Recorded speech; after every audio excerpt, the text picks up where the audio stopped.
प्रणाम महाशय। प्रणाम। ये बाबा गंगू गहन की कुटिया यही है? हाँ, थी, पर अब मैं बाबा गंगू गहन का और इस कुटिया का ध्यान रखता हूँ। बाबा कहाँ है? बाबा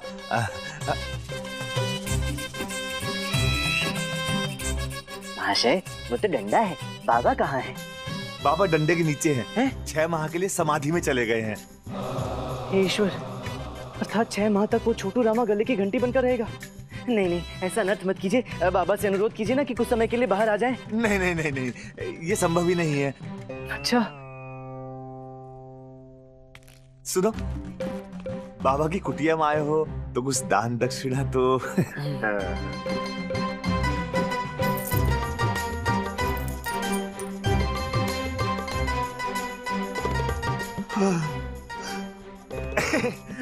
बाबा गंगू गहन, बाबा की जय हो।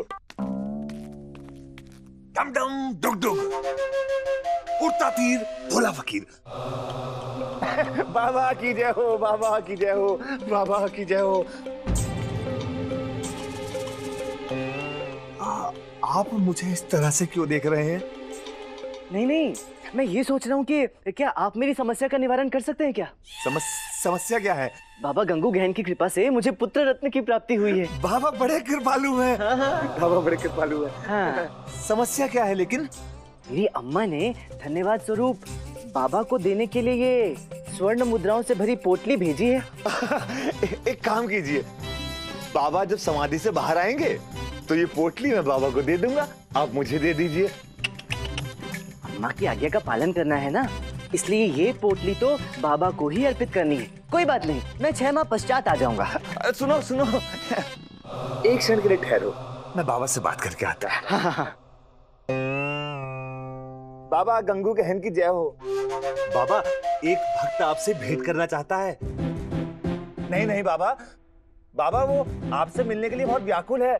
हाँ हाँ, क्या क्या? नहीं बाबा, बाबा क्या ये उचित है?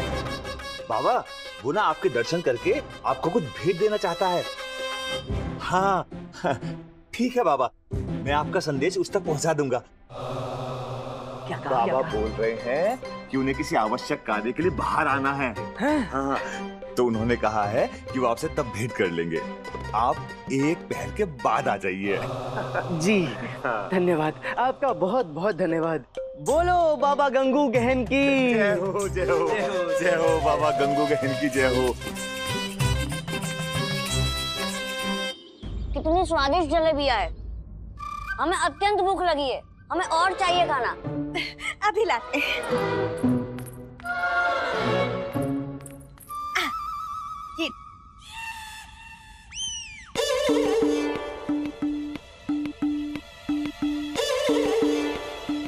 भी खत्म हो गया, हमें और भूख लगी है।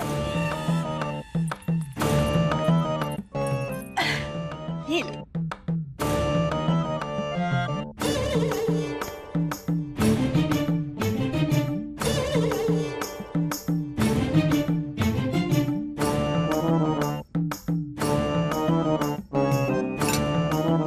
अत्यंत भूख लगी है, और कुछ है? उठा लो। क्या? ये पात्र उठा लो और खा लो, यही शेष है। अरे पुत्र, ये नहीं खाते, ये तो कच्चे हैं, पेट में दर्द होगा। उचित है, इसमें स्वाद भी उत्तम नहीं है, आप रसगुल्ला बना दीजिए। बोलो बाबा गंगू गहन की जय, जय बाबा की जय। डम डम डुग डुग, उड़ता तीर भोला फकीर। पधारिए। आदरणीय अम्मा और पुत्री शारदा कैसी है? आपकी कृपा है बस। मतलब हमारा आशीर्वाद कार्य कर रहा है। जी जी अवश्य। अर्थात वो पुत्र उचित है। हाँ, एकदम तंदुरुस्त और स्वस्थ है। सेवक ने बताया था कि आप कुछ भेंट लेकर आए थे। हाँ भेंट। हाँ। एक क्षण। हाँ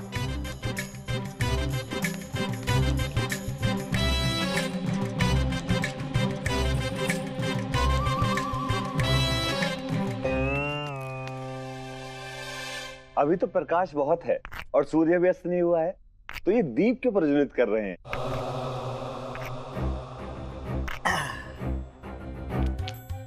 आपकी दाढ़ी जलानी है। क्या? नहीं रामाकृष्णा, क्या क्या कह रहे हैं आप ये? वो क्या है कि नकली दाढ़ी अति शीघ्र प्रज्वलित होती है और साथ ही असली केश और त्वचा भी जला देती है। नहीं, आप इस तरह का उपहास नहीं कर सकते। मेरा मुख देखो, तुम्हें लग रहा है मैं उपहास कर रहा हूँ? मैं कदापि उपहास नहीं कर रहा।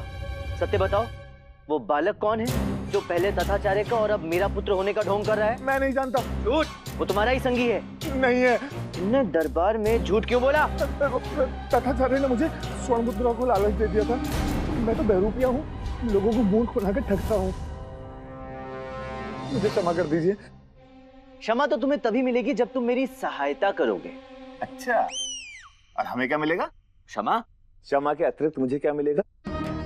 तथाचार्य ने मुझे 200 स्वर्ण मुद्रा देने का वचन दिया था, लेकिन कपटी बाद में मुकर गया। हाँ, वो तो है ही ऐसे।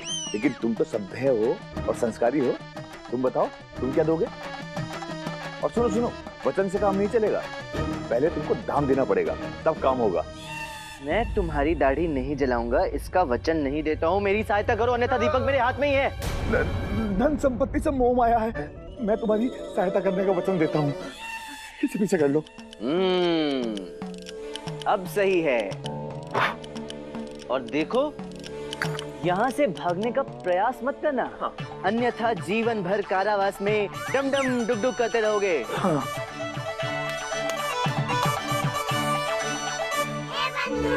रामा, यदि ये बालक बाबा गंगू गहन का साथी नहीं है तो कौन है? वही तो मैं सोच रहा हूँ बंधु।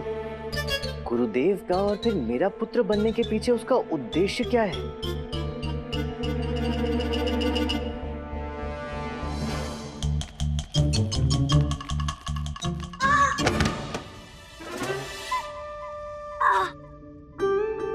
अरे तो तू क्या कर रहा है? केले कागज दिल के इधर उधर नहीं फेंकना चाहिए, इन्हें कूड़ेदान में डालना चाहिए। समझा? अब हो तो ये करने के लिए काका श्री। क्या बोला? फिर से बोल दे रहा। अब कुछ नहीं ये भी फेंक देना।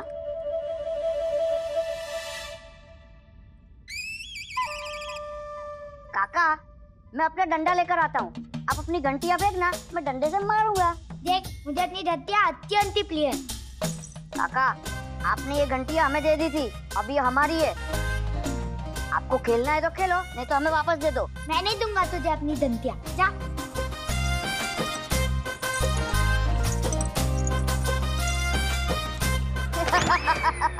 काका, मैं डंडा लेकर आता हूँ।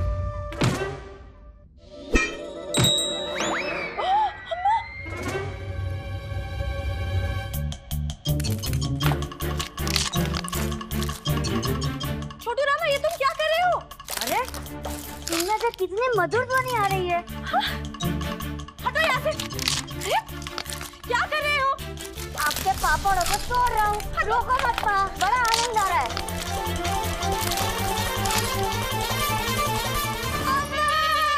देखो ना, इसकी उदंडता कितनी बढ़ती जा रही है, कितना उदंड हो गया है ये। हाँ, तनिक चंचल तो है। तनिक, इसने पूरा घर छल पर उठा लिया है और आपके तो तनिक चंचल है।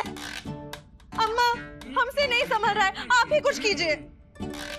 रामा का पुत्र है, बिना डंडा खाए कहाँ मानने वाला है।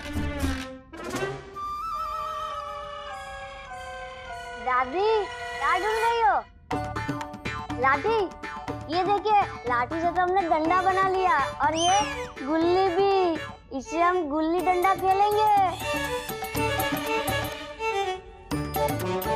चलो काका श्री, गिल्ली डंडा खेलते। नहीं नहीं, मुझे नहीं खेलना दिले तक कोई भी गिल्ली डंडा।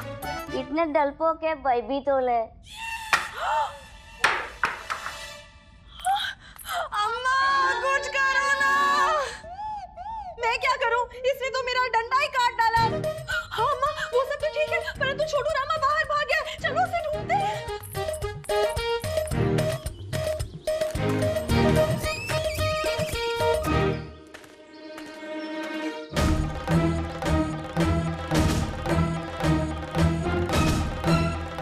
बच्चे क्या ताली बनवाते हैं? ये बत्ता नहीं है, ये बुलुत है, बुलुत। मेरे रामा का पुत्र इतना उदंड नहीं हो सकता। हाँ माँ, लामा तो मेरी हर बात मानता है और लामा का ये पुत्र नहीं हो सकता।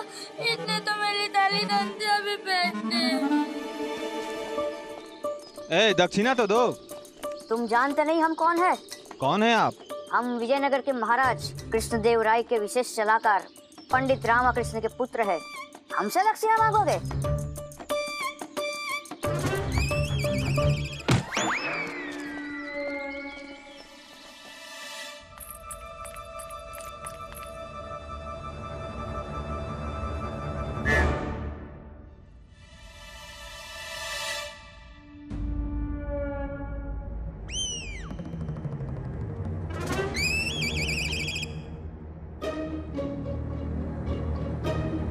आप लोग हमें इस प्रकार क्यों देख रहे हैं?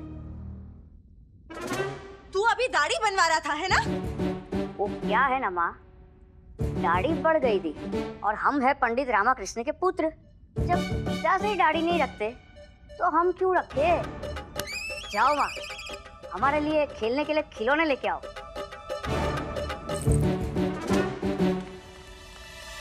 ना उदंड हो गया है तू। तू रुक, मैं अभी बताती हूँ तुझे। दादी अम्मा, आपके पास आपका डंडा तो है नहीं, अब आप हमें पीट नहीं पाओगी। ये लो, हम देते डंडा।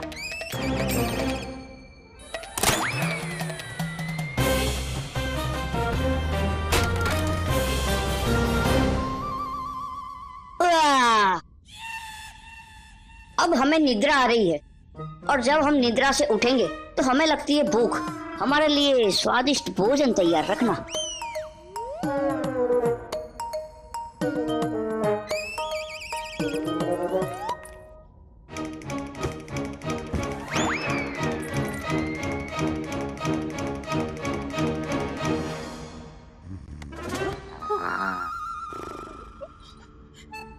ये ना कैसे निश्चिंत होकर सो रहा है आपके बिस्तर पर। अब बालक ही है तो सोएगा ही ना निश्चिंत होकर। बालक तो ऐसे ही होते हैं शारदा, खाते हैं पीते हैं और फिर निश्चिंत होकर सो जाते हैं। देखो ना कैसे मेरी तरह सो रहा है मेरा पुत्र, किसी की कुदृष्टि ना लगे, है ना अम्मा? क्या बालक है, बालक है। पता है इसने अपने पैरों से कुचल कुचल के हमारे सारे पापड़ नष्ट कर दिए। अरे वाह, ये तो अति उत्तम किया छोटू रामा की अम्मा। इसने हमारी लाठी सर पर मारकर 2 टुकड़ों में तोड़ दी और इसे कुछ हुआ भी नहीं। अरे वाह अम्मा, इसका अर्थ है कि तुम्हारा पौत्र तुम्हारी तरह ही स्वस्थ है। उत्तम उत्तम अति उत्तम। अरे उसने मेरी साली दंतिया डंडे से मार मार के तब बाल फेंक दी। बात नहीं गुंडप्पे, तो उसका काकाश्ली है ना और वो तेरा पुत्र है। उत्तम उत्तम अति उत्तम। क्या उत्तम उत्तम अति उत्तम बोले जा रहे हो? क्यों ना बोलूं? तुम तीनों ने ही मुझे बरगद के वृक्ष के नीचे वो अनानास रखने के लिए बाध्य किया था ना। अब भुगतो, अनानास से उत्पन्न हुआ पुत्र तो ऐसा ही होगा, कटीला।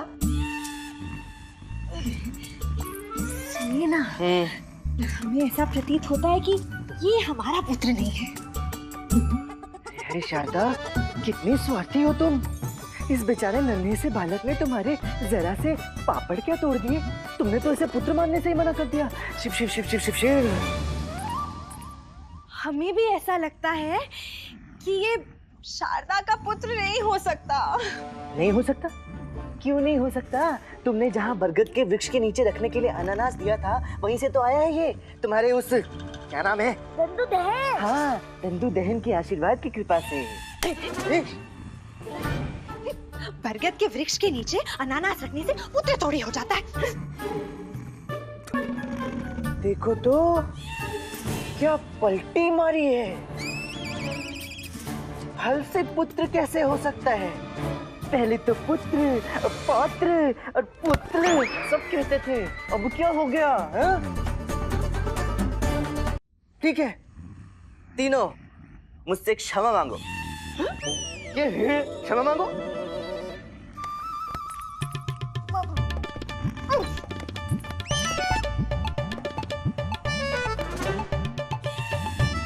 अच्छा, कोई क्षमा नहीं मांग रहा, अर्थात ये मेरा ही पुत्र है। नहीं नहीं नहीं नहीं, अब हम आपसे क्षमा मांगते हैं। अब हम एक क्षण भी इसके साथ नहीं रह सकते। ठीक है, तो मेरी एक नहीं 3 शर्तें हैं, यदि स्वीकार है तो ही मैं सहायता करूंगा। स्वीकार है।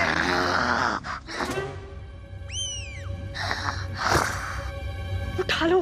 क्या उठा लूं? इसे उठा लो और बाहर फेंको। पहले तुम तीनों मेरी शर्तें तो सुन लो। पहली शर्त, अम्मा तुम मुझे अपनी लाठी से कभी नहीं मारोगी। लाठी तो इसने तोड़ दी है, नहीं मानेगी। बहुत अच्छा किया। दूसरी शर्त, शारदा मैं जो भी कहूंगा तुम बिना कुछ कहे चुपचाप मेरी सारी बातें मान लोगी। स्वीकार है। अब तीसरी शर्त, आज के पश्चात इस घर में कोई भी बालक, पुत्र, पौत्र, पुत्र इस घर में नहीं करेगा। हे भगवान, तू क्या चाहता है कि मैं बिना अपने पौत्र का मुख देखे इस दुनिया से चली जाऊं, स्वर्गवासी हो जाऊं? फिर से वही नाटकीयता, वही संवाद। अम्मा तुम नाटकों में अभिनय करना क्यों नहीं शुरू कर देती? चुप रहो। जब इस घर में बच्चा होना होगा तब आ जाएगा, लेकिन तब तक कोई भी बच्चे का नाम लेकर मेरे साथ व्यंग्य नहीं करेगा। अम्मा जब माँ की कृपा होगी तुम्हारे साथ तुम्हारा पौत्र खेलने के लिए आ जाएगा। स्वीकार है।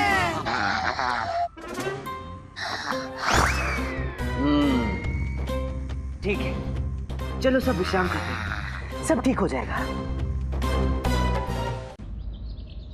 महाराज कृष्णदेव राय की, महाराज कृष्णदेव राय की, महाराज कृष्णदेव राय की, महाराज कृष्णदेव राय की, महाराज कृष्णदेव राय की।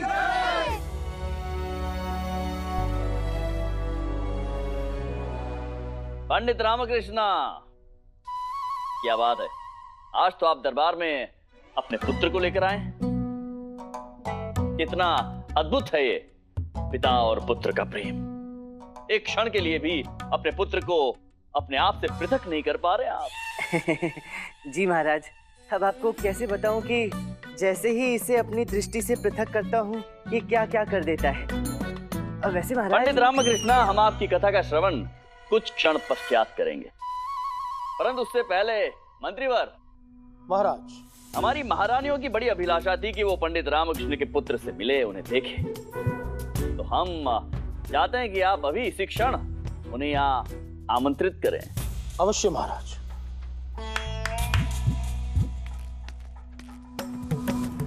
दोनों महारानियों को उपस्थित किया जाए।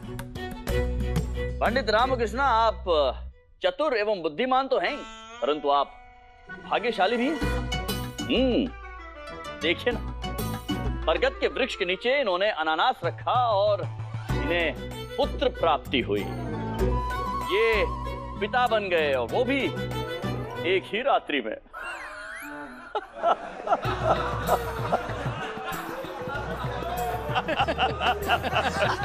महाराज, ये तो अच्छा हुआ कि पंडित रामकृष्णा ने बरगद के वृक्ष के नीचे अनानास रखा था। यदि अनार रख दिया होता तो अनर्थ हो गया होता।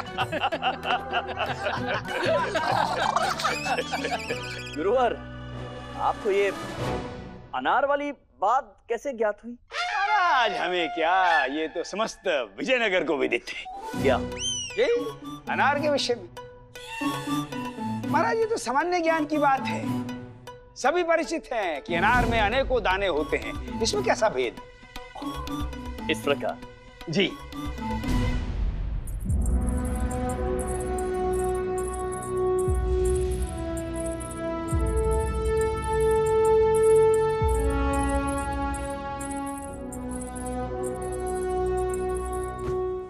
महारानी चिन्ना देवी, महारानी तिरुमलंबा, हमें आज ये अवसर प्राप्त हुआ है कि हम आपका परिचय पंडित रामकृष्ण के अनानास से उत्पन्न हुए पुत्र छोटू रामा से करवाएं। दोनों महारानियों को छोटू रामा का सादर प्रणाम। प्रणाम।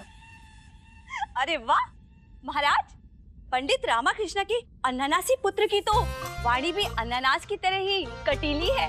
जी जी, सत्य कह रही हैं आप। महाराज, अब आप भी पंडित रामकृष्ण का अनुसरण करके बरगद के नीचे अनार। महारानी तिरुमलंबा, शांत हो जाइए। अब पंडित रामकृष्ण कुछ कहने का प्रयास कर रहे थे। पंडित रामकृष्ण, जी महाराज, मैं आपको, दोनों महारानियों को और दरबार के समस्त दरबारियों को ये सूचित करना चाहता हूँ कि ये छोटू मेरा पुत्र नहीं है।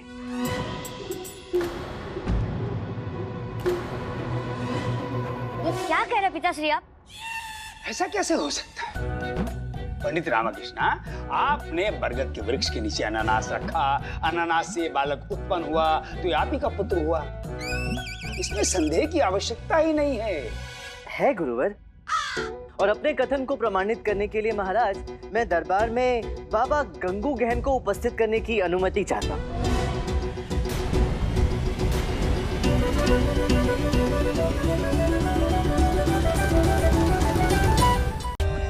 For more updates, subscribe to our channel, click the show links and enjoy watching the videos.